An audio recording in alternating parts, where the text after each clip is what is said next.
Facebook to join it. Well, how are you doing, everybody? So when we started the campaign way back in March, I would say February, March, our online was almost 100%. This was because we had trouble getting with traditional media houses that just wouldn't carry our content and didn't really want to have anything to do with us. So we were, and also, of course, by March, it was still awareness. We were not allowed to campaign officially, as INEC had not released the dates for campaigning. So my principal, Omoyele Sowore, who is the presidential candidate for the African Action Congress Party, he decided to start doing town halls. So we said, right, okay, we're going to make use of digital media. That's where our power is going to be, for twofold. First of all, with traditional media, you pay a certain amount and then you put one side of the news out there. Once you use social media, digital media, you interact with the people out there. They can reach you, they can ask you questions, they can help you direct your campaign and help you forge a stronger campaign based on what the people want. If we claim to be a listening party, if we claim to be the voice of the youth, we need to listen to the youth. We need to give them access to us. In some places criticize and in some places praise. So to start with, we did so much social media, so much digital, a lot of digital media, and then offline caught up. As you know, we were probably the first party in Nigeria. I don't have the facts and the details, but we raised our funds online. So that was one of the things that online campaigning did for us.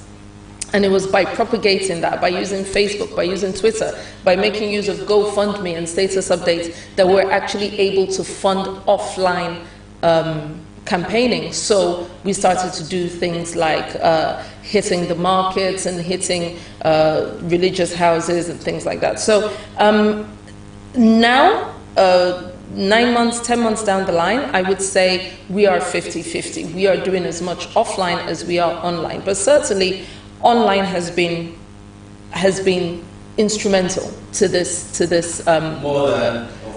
More than offline to start with. Certainly at this point, I would say we're 50-50. I think we're out there. There are people who are campaigning for us that we don't even know about. We're not sending them, we're not paying them, we're not mobilizing them. But how do we get to know about them? Online. They send us WhatsApp messages, they send us Facebook messages and say, I love AAC, I love Take It Back movements, and I am campaigning for you in Ipetumodu local government. Or I went to this secondary school and I spoke to the teachers there, or I went to this mosque, or I went to this church. So there's a lot going on offline now, whereas when we started, it wasn't that much. Well, let me quickly tell people that if you have questions, yes, please. She's live. If you have questions for the AAC people, I'm one of the next page. All those questions you always ask me, AAC, what is happening with AAC, how far are they gone? Finally, you have one of them here. So direct your questions now. Reading questions, they are with you. Oh, thank you very much. Good to have you here. I says, hello Rachel, you guys have really worked hard. Please keep going. Thank you very much. Well, while we are waiting for them to ask their questions, I want to ask, you mentioned funding already, but I want to say comparatively, this party started less than a year. Yes. And it's not the only party that is starting less than a year. Correct. So many other parties registered at about the same time. Yes. And then, so let's say in the frame of new generation parties, yes. Comparatively, I would say AAC party vis-a-vis other parties that started about the same time. How would you rate? How would you say, what are the strengths you say you have over them? Okay. Would you say you have some shots over other parties that are like age mates? Okay. And then what would you call your weaknesses that you need to improve upon by your own assessment? I'm now asking you internal evaluation before I start on external. Understood. So with relation to the other parties, if I was to talk about the one strength that we had, one of the strengths that we had was that the candidate is actually the publisher for Sahara Reporters. So media is no new thing to him. We were one of the first parties to do Facebook Live. I mean, if Shore is getting off a plane, he will turn that phone on. If Shore is meeting people, he will turn that phone on. So we got a crowd very early that knew that we were a visible party. People were not waiting for press releases that may be somehow structured or somehow bleached to remove something. People were getting gritty on the screen, on the streets, live, very spontaneously, and they were like, man, we just love the way this guy talks. We just love the way this guy can just walk up to somebody and start talking to the person. This guy is talking to... He doesn't edit his thoughts. He doesn't edit his thoughts at all. Exactly. So it was a massive strength where the other parties, our age mates, as you say, were catching on much later. Maybe we too, we shouldn't be doing Facebook Live. Maybe we too, we should be doing whatever. So I don't know about their manifestos or whatever their policies are, but I certainly do know media because that is my directorate.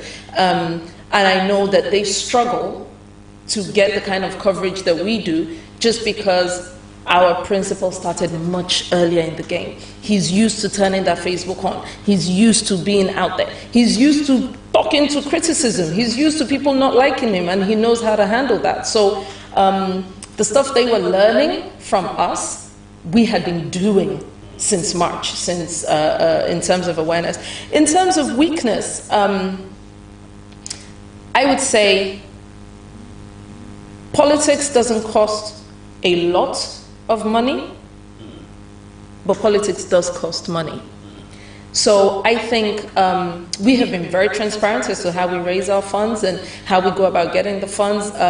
We've always asked people to donate either through GoFundMe or to Zenith bank accounts. We've never taken any kind of cash or gone to meet anybody back of house or anything like that. But posters aren't free. Megaphones aren't free. The batteries for the megaphones aren't free. Radio jingles aren't free. TVs, security, intelligence isn't free. So if there was one weakness, it's a weakness and a strength at the same time, because the weakness is we couldn't just throw money everywhere to just sort of cover the land. But what that did for us in terms of strengths is if you don't have money to bribe people, to beg people, to pay radio houses and do brown envelope and stuff like that, what actually happens is you are forced to think creatively. You are forced to say, do you know what? I want to reach this state, this state, this state, this state, but I only have 100K. How am I going to do it? So in a situation where you just throw money at people, if you have the money, do you know what happens when you throw money at people? The second you turn around, they leave. So we learned early on that finances are going to be a challenge, right? We set up our GoFundMe account with 2 million as a target. We didn't hit the target, even though Nigerians at home and abroad have been more than generous. What we said was, so how do we reach them? If we don't get this 2,000, what do we do? How do we talk to people? How do we reach out to people? So we came up with viral content. We came up with stuff that was supposed to, what should have been a weakness where we didn't have the billions to bribe people and write our names on bags of rice, we said, we're just going to have to sell content. We are going to have to tell people, see, this is who we are, this is what we're about, this is how we plan to implement this transformation that we're talking about. So we had to force them to listen because we couldn't pay our way to the position that we're in today. Well, what would you say about, the efforts you have put in the diaspora campaign versus at home? What is it about the diaspora? Is in Chicago today, tomorrow is in India. Fantastic question. Fantastic question. And I got this a lot on social media. So I want to use this opportunity to answer this. I actually originally lived in the UK before I joined this campaign, and I came down to be a part of this campaign. And I want to tell you that many people, as many as the people in Nigeria who are clamoring to leave the country, those who are outside of the country who know the reality would like to come home on the condition that they're coming home to a Nigeria that works, right? So do I want to be a second-class citizen in someone else's country, or do I want to be a first-class citizen in my own country? And if I can see someone who is offering me that, then by God, I will do whatever it takes to get that person to that position. So when it came to diaspora, so first of all, we want to talk about the very weak strength of the Naira. So by doing fundraising in diaspora, even if it's just £1, we know how much a pound is in Naira. We know how many posters that £1 can do. Even if it is $1, we know what $1 is in Naira. We know how many flyers or handbills that $1 can do. So instantly, when we saw that we had overwhelming support from diaspora, because I can tell you now, if diasporans were allowed to vote, this would be job done. We don't have, we can just go home, go and sleep, and come back on February 16th. Yeah, I'm telling you. So people in diaspora are, it's like almost like an evangelism for them. They are filled with the spirit of taking back. Like, if Nigeria can walk, that I can pack myself, pack my children. Let me tell you something about the UK. We have husbands and wives that are doing, maybe the wife is working nights in some kind of healthcare situation, the husband is working during the day. There are people who live in the same house, they're married, and don't see each other. You do the school run, you come home, you're cooking, you do this, you do that, just for the bills to be able to be paid at the end of the month. There are people in New York today that are sitting in -7 degrees centigrade. There are people standing at the bus stop to go to work like this. They want to come. Do you know what we have in Nigeria? We have palm trees. We have mountains. We have beach fronts. We have Ikogosi warm springs. We have waterfalls.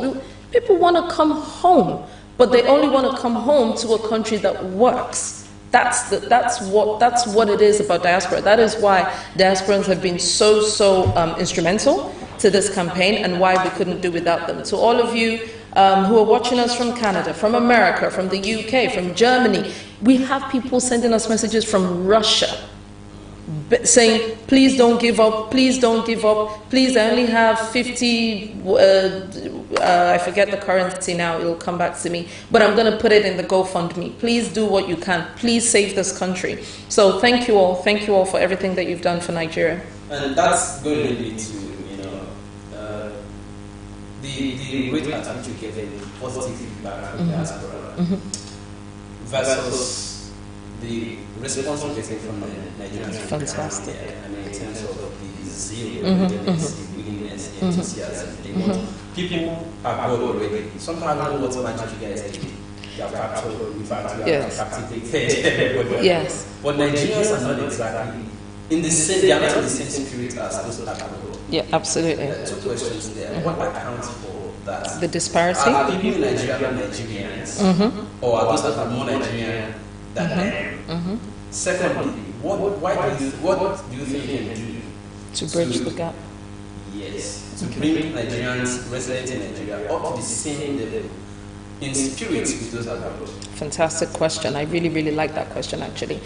While you were talking, I was trying to think of the English word for bakamo. What is that? How do you, a lot of Nigerians in Nigeria have seen the rot, and they cannot see a way out. They want to believe our message, they do believe our message, and then they go outside and they see APC sharing bread. That I needed them to sustain at least for the moment. So to them, they're like, well, don't get me wrong, I like what Shore is saying, I watch all his videos and all of this, but at the end of the day, we can't remove these people. These cabals are here to stay. And to them I say, we thought the same thing about military rule. It just takes people to stand up and say, enough is enough. Don't forget that military rule is not just tyranny, it is tyranny with guns. Right? That's not even what we're dealing with here. What we're dealing with here is just recycled leaders, the same people passing the ball of Nigeria's future back and forth to themselves. Now, when we talk about diaspora, let me tell you why the people in diaspora have taken our message to their hearts, hook, line, and sinker. It is because when they come out of their houses, they see buses running, they see trains running, they see tarred roads, they say, this thing isn't magic. There are people who have done it and who have managed to do it successfully. So with a little bit of help, and by the way, when we're saying diaspora and we're talking about, you know, I don't know, America or the UK or whatever, that's far. You know what people are saying about Ghana. You know what Kagame is doing in Rwanda. And Rwanda underwent a civil war, one of the bloodiest in history. So there are people abroad who haven't lost as much hope as the people in Nigerians have lost. There are people abroad who are saying, this thing isn't that difficult. To pour tar on a road, is it difficult? The Romans were doing it 3,000 years ago. All it takes is willingness for the government to be willing to say, this funds set aside for this road, guess what? We will use it to build this road. That is all. There is nothing in our manifesto that hasn't been heard before. What is it? Lights, water, healthcare, education. These are all things that Exactly. The difference is PDP had the same manifesto for 16 years and didn't implement it. APC and spent more. Thank you. APC had the same manifesto. Buhari's manifesto when he came in, one of the most beautiful, the most articulate manifestos Nigeria has ever seen.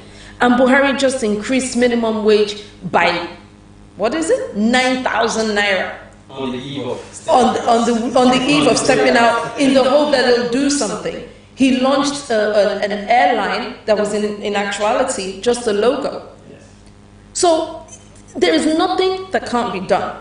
The difference is the willingness to do it. You were in Lagos, I guess, when they launched this bus stop and people were saying, oh, it's a futuristic bus stop. Oh my gosh, Buhari came into town. The center of excellence was ground to a halt for 2 days.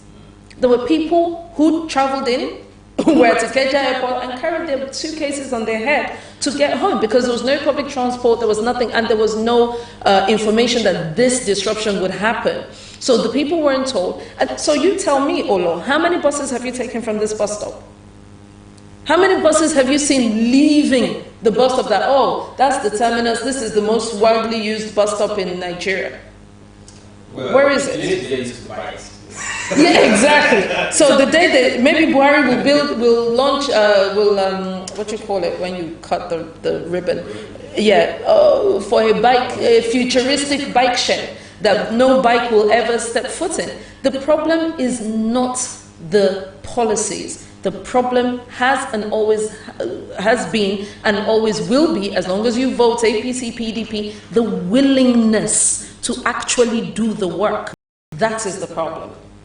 So you are showing that the only way you can get Nigerian residents in Nigeria to understand the same message in the same spirit that people abroad get it is to assure them that what they have been hearing for more than almost 20 years now is going to be done in less than 4 years. It's going to be done. It's going to be started in 4 years. The way they do it, we will not win this. The only way we will win this is by talking to the people, is by reaching out to the people, is by making them understand that.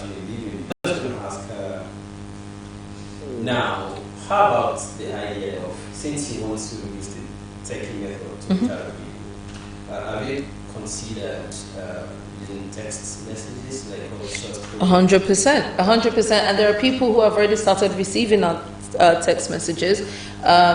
We've started reaching out to people, and we have people coming back to us. We have people who are saying, yes, I'll vote Shura, yes, I love Shura. There are people, of course, who are saying, no, I'm for this party or I'm for that party, and that gives us an avenue for a discussion, right? So we can say, oh, why did you choose that party or why not that party? And we're starting to bring people around and getting them to see things from our point of view, really. So, yeah, we're using SMS bulk messaging. It's something that we've considered. Again, like I said, you want to send a text message to 100 million people, it's not free. It's not free. That's the point. It's not free. Somebody's asking a question here. Okay. is asking about how many polling unit agents can you boast of as you speak right now that your party has been able to register. Would you boast that AAC is ready to present or to fill the polling unit agent at every of the 774 local governments? Absolutely. Absolutely. So INEC has a date, a deadline for submitting our polling agents to them, as these are the polling agents that will be recognized. We also recognize, of course, that a polling booth or a polling unit that doesn't have an agent is a polling unit we might very well lose. So we are once again doing what we do best. We are harvesting the power of the internet, harvesting the power of our mass followers who are online. So this is not something that diaspora fans or supporters can get involved with, obviously, because they have to be on ground. So yes, we do have. We're very confident that we've got polling agents in all 774 local governments. We could do with more, so if you're interested in being a polling agent, please reach out. How can they reach out to us after the show? Just give them the website, they can register, or they can follow. Okay, fantastic. So if you'd like to be a polling agent, we cannot have enough. If we've got a polling unit that has got 1 or 2 or 3 AAC followers, then that is a polling unit that is secure for our votes. The website that they need is, they can go on facebook.com/Shore2019, and we'll be putting the polling agents information on there immediately after the show. So that's going to be pinned on the www.facebook.com/Shore2019. That information will be pinned on there.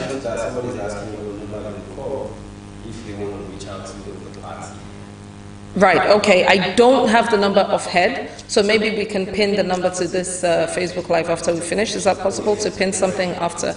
Okay, so to the YouTube, I believe the YouTube is the strongest link that we've got that's uninterrupted.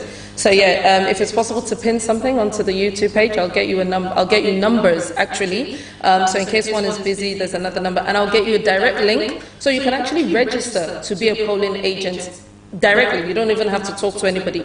The only information we need from you is your name, your phone number, what state/local government you're going to be voting in, and then also your polling unit address. So what school the polling unit is in, or what area, or whatever.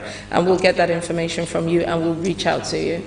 All right, I'm going to ask because there are some other questions here, but I don't think this is what I want to do.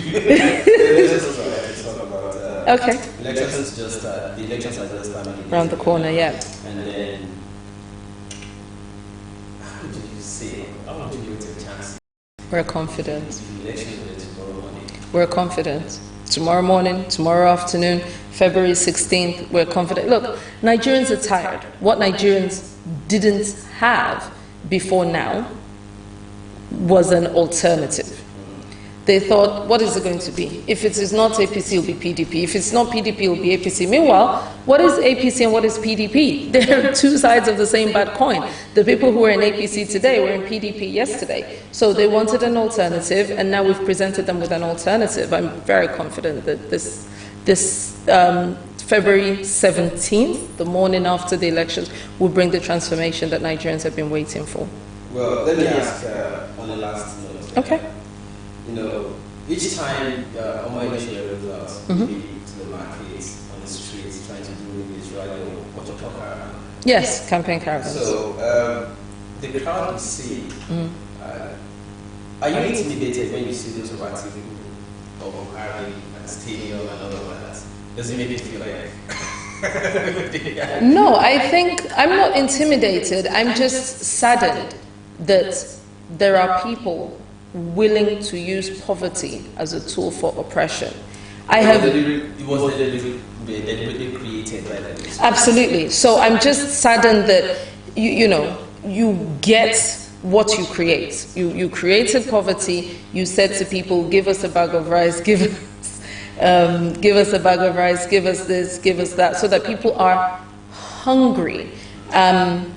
and we will not stop. So I don't know if people know the difference, but Take It Back is a movement. It's a pressure movement, and we will not stop clamoring for liberation for Nigeria. I mean liberation of the mind, where your future matters more than a loaf of bread. We will continue to push that. So when I see the crowds, I'm not intimidated. There is not a single person that would be in any stadium. They mobilize respectively. Absolutely. They just say, okay, when you're at take this to Ghana multiple bags, these are the shirts, bring your members, student association, take this, these are your materials, bring your people, this one's take. So they are unionized everywhere. And in any case that they are not able to get the leadership of each of the unions, they fractionalize it. Yes. And they'll you cut them into two. Yes. One side, absolutely. This one here, this one here. So, but in any union, they will have one or two that they can be responsible for putting you in that position. And once again,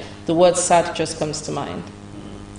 Thank you very much, and it's going to be around now with Rachel Onamusi-Kpiasi. Thank you very much for having me. Yeah, my pleasure. So everybody, and I'm going to quickly let you know the other time I told you that there are so many comments I don't read because there are no questions I want to hear. People asking whether you're married. Oh, crikey. Saying that you are actually beautiful. Thank you. They actually deviated completely.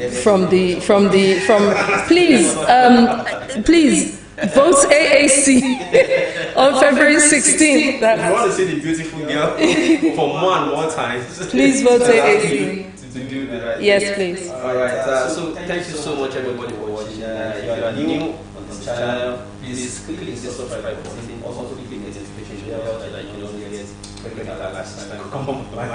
Alright, thank you so much. I'll come here again until then. Don't forget, this sign out soon as always. Don't stop talking about anything about that. Bye everyone, thank you so much for watching.